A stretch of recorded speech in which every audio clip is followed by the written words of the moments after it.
Selamat pagi kepada saudara-saudara peserta mata kuliah Perencanaan Keuangan Profesional. Perkenalkan, saya Liliana Ingrid Wijaya. Pada pagi hari ini saya akan menyampaikan materi topik 3, yaitu investasi saham. Untuk lebih memudahkan apa yang menjadi isi pembelajaran pada sesi kali ini, mari kita lihat ada 6 tujuan pembelajaran yang akan dikupas, yaitu 1. Peserta dapat memahami apa itu saham. Kedua, peserta dapat memahami mekanisme perdagangan saham. Ketiga, peserta dapat memahami stock split. Keempat, peserta dapat memahami stock buyback. Kelima, peserta dapat memahami tanggal-tanggal penting di sekitar pengumuman dividen. Dan yang terakhir, yaitu yang keenam, peserta dapat memahami bagaimana memilih saham. Demikian saudara-saudara, mari kita lihat satu persatu tujuan pembelajaran ini. Apa itu saham?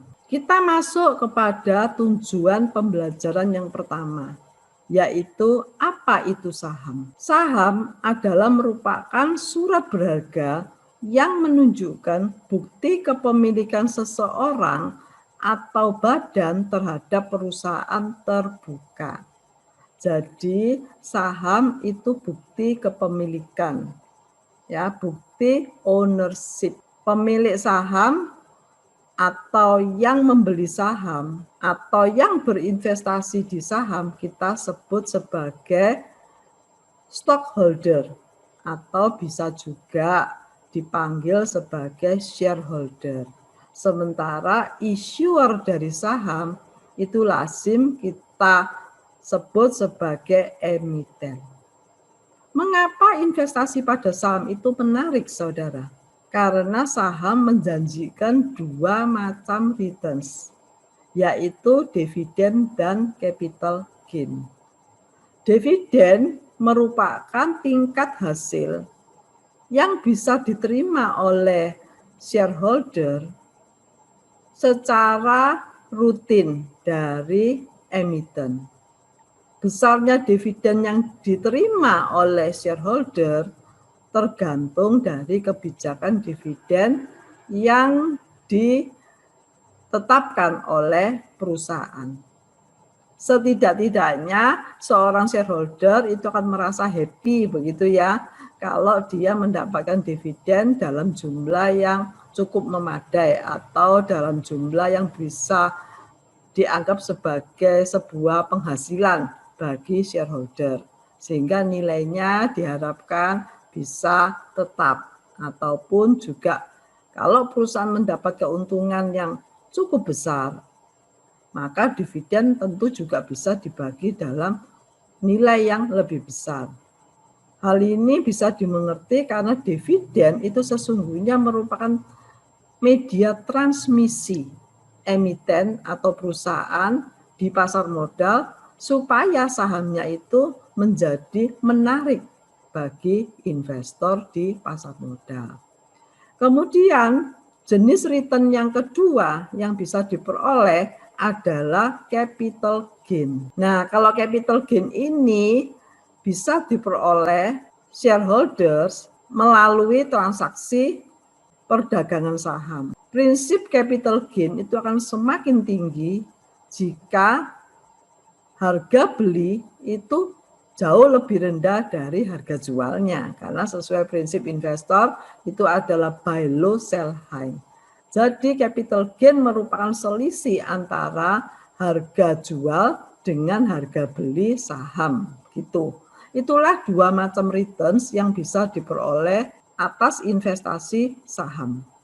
Selain itu, saudara, selain return yang bisa dinikmati oleh pemegang saham, maka pemegang saham juga bisa mendapatkan yang namanya hak suara. Ada beberapa hak yang di sini Bu Lili sampaikan yang utama ya, karena sebenarnya hak pemegang saham itu ada beberapa. Setidak-tidaknya kita bisa mengerti ada voting right yang tadi Bu Lili sampaikan sebagai hak suara. Hak suara ini bisa dipakai oleh pemegang saham dalam rapat umum pemegang saham. Misalnya adalah hak untuk memberikan suara kepada direktur yang akan dipilih. Juga termasuk keputusan perusahaan untuk melakukan merger atau ekspansi bisnis yang lainnya. Bahkan juga keputusan untuk melakukan proses downsizing, proses untuk mengecilkan skala usaha. Itu menjadi salah satu hak bisa digunakan pemegang saham dalam RUPS, yaitu voting right. Selain itu ada yang namanya preemptive rights. Apa itu preemptive rights? Preemptive rights adalah hak yang dimiliki oleh pemegang saham untuk seorang pemegang saham bisa melakukan pembelian saham terlebih dahulu sebelum saham itu dijual kepada new holder. Ya, jadi pemegang saham yang lama itu bisa mempunyai kesempatan terlebih dahulu untuk membeli saham yang akan diterbitkan oleh perusahaan atau emiten. Dalam rangka ini tentu saja preemptive right itu menguntungkan old holder atau pemegang saham lama. Karena dengan kesempatan untuk membeli saham baru lebih dahulu, berarti kan harga sahamnya itu bisa dibeli dengan harga yang lebih rendah gitu kan, sebelum dijual kepada publik atau dijual kepada pemegang saham baru.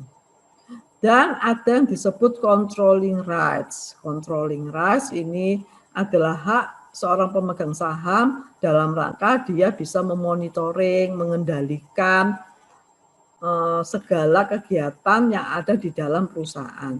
Memang pemegang saham itu adalah pemilik perusahaan sebenarnya. Sehingga sebagai seorang pemilik memiliki hak untuk involve di dalam manajemen perusahaan tersebut.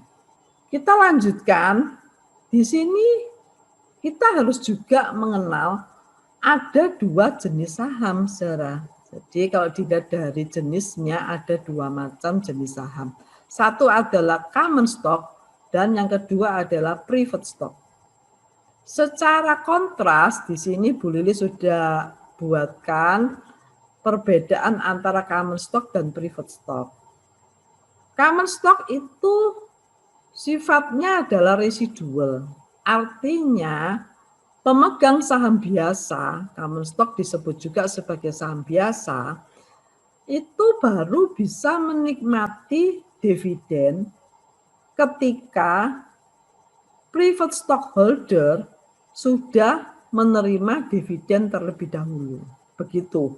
Oleh karena itu, common stock itu disebut residual, sementara preferred stock disebut prioritas. Pemahamannya seperti yang Bu Lili sampaikan, bahwa ketika preferred stockholder belum mendapatkan dividen, tentu saja common stockholder juga tidak akan bisa mendapatkan dividen. Jadi itu ada urut-urutannya, begitu.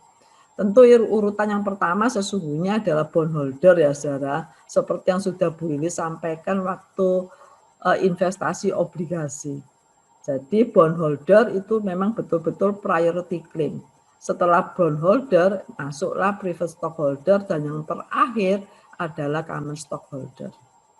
Kemudian, ketika perusahaan berada dalam kondisi yang tidak membayar dividen, mungkin disebabkan karena dananya itu lebih disiapkan untuk kepentingan return earning, menambah modal untuk ekspansi tahun depan, sehingga pada tahun ini diputuskan untuk membagi dividen kecil atau membagi dividen atau tidak membagi dividen misalnya ya, karena investment growth-nya tuh tinggi.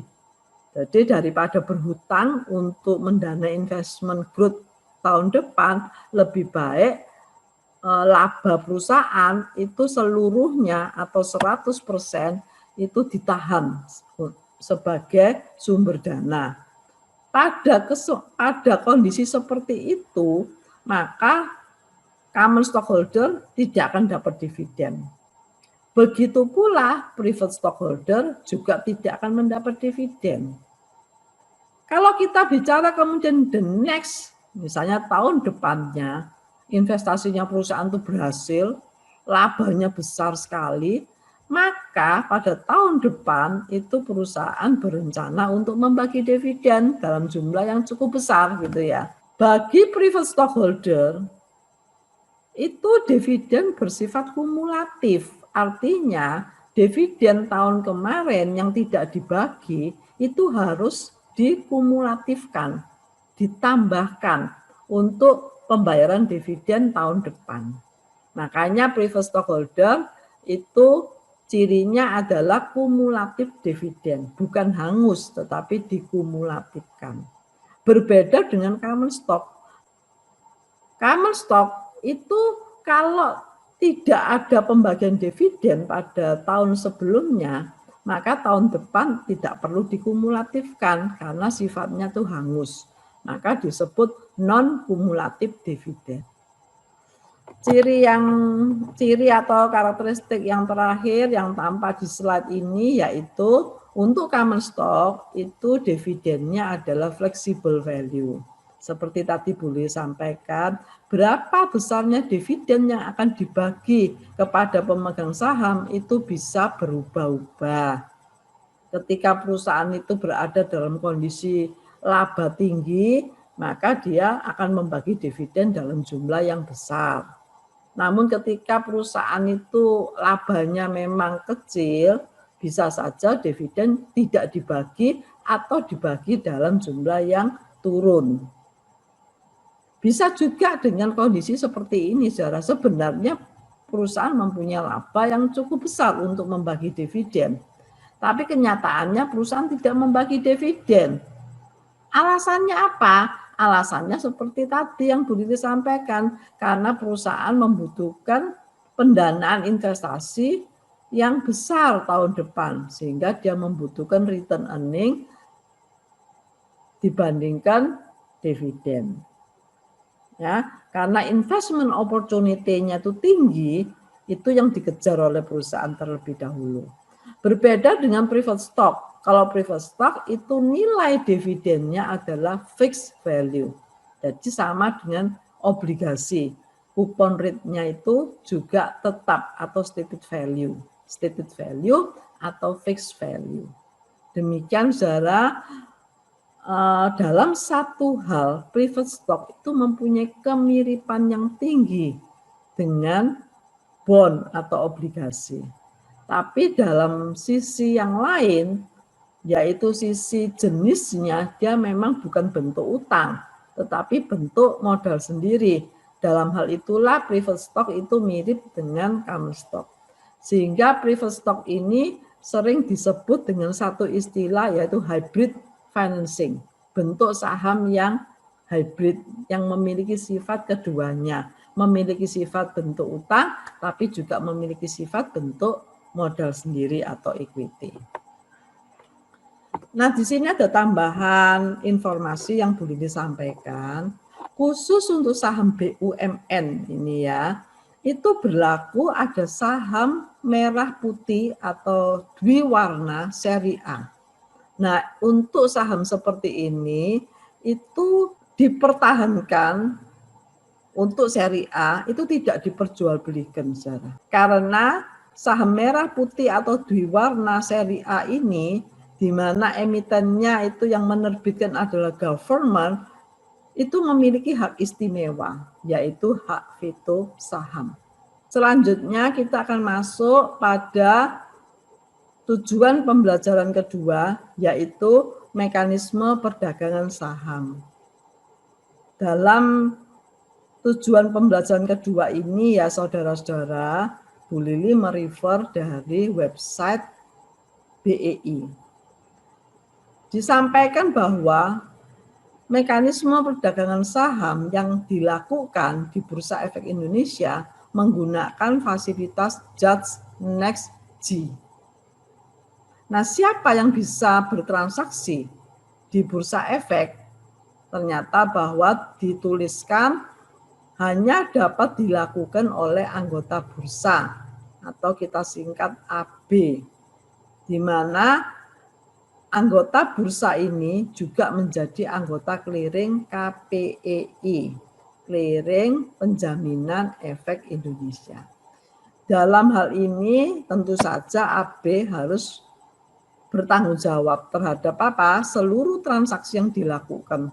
AB itu bisa untuk kepentingan sendiri, tetapi AB itu juga bisa bertindak untuk kepentingan nasabahnya. Di sini bisa dilihat proses pelaksanaan perdagangan di bursa.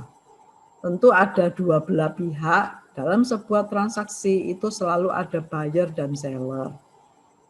Sama dengan perdagangan saham, itu juga ada buyer dan seller. Di sini terlihat ada sisi investor beli dan juga ada sisi investor jual.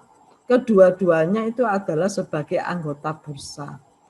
Memasukkan ordernya sehingga terjadi transaksi perdagangan di Bursa Efek Indonesia yang tadi difasilitasi oleh Judge Next G.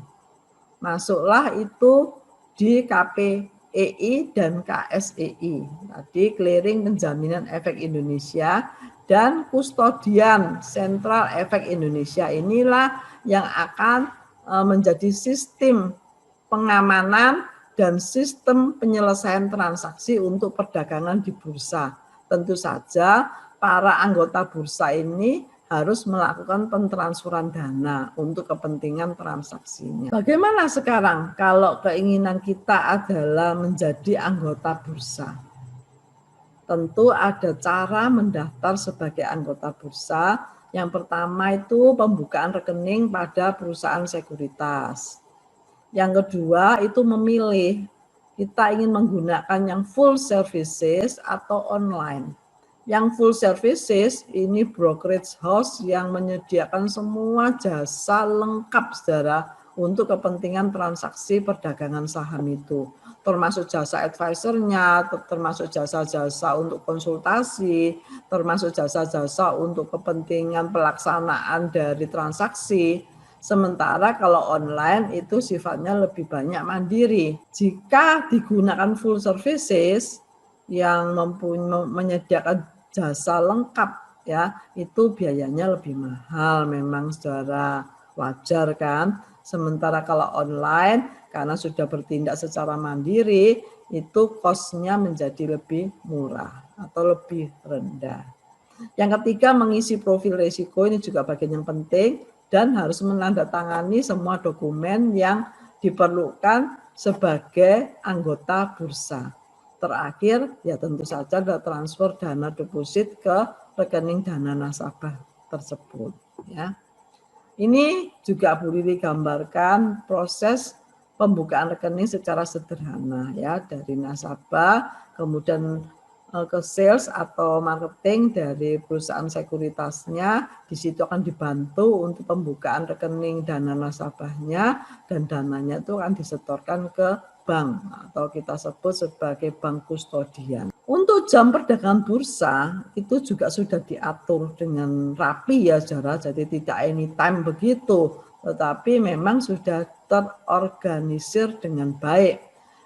Untuk jam perdagangan pasar reguler itu tersedia hari Senin sampai Jumat dan ada 2 sesi, di mana jadwalnya sudah bisa dilihat di slide. Untuk sesi 1 adalah jam 9 sampai 11.30, sementara setelah itu istirahat dan dilanjutkan sesi 2 pada pembukaannya adalah 13.30 sampai 14.4959. Begitu ya saudara, itu adalah sesi 1 dan sesi 2 dari jam perdagangan di pasar reguler. Namun kita juga bisa memanfaatkan schedule untuk pra pembukaan, pra penutupan dan pasca penutupan. Ini juga bisa dimanfaatkan oleh investor yang ingin melakukan transaksi perdagangan di Bursa Efek. Untuk pra pembukaan waktunya seperti yang sudah tertera juga itu 15 menit sebelum jam buka bursa.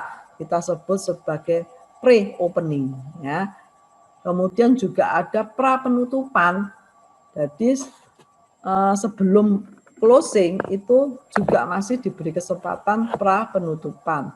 Termasuk pasca penutupan. Jadi untuk pasca penutupan itu sampai 15 menit juga ya, sampai 15:15. Inilah jam perdagangan bursa. Selain tadi ada sesi 1 dan sesi 2, masih juga disediakan pra pembukaan, pra penutupan, dan pasca penutupan.